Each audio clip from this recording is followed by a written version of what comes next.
Hello viewers, ఈరోజు మనం ఇంట్లోనే చామగడ్డ కూర ఎలా చేసుకోవాలో చూద్దాం.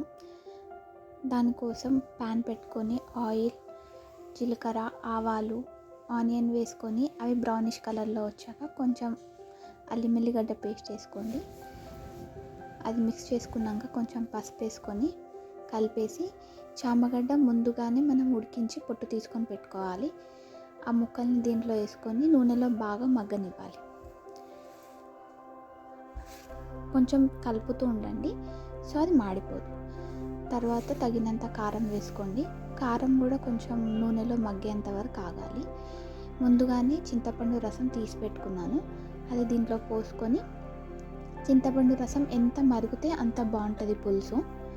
సో చాలాసేపు మసలనివ్వండి. అండ్ కలర్ కూడా కొంచెం చేంజ్ అవుతుంది, మనకు తెలుస్తుంది.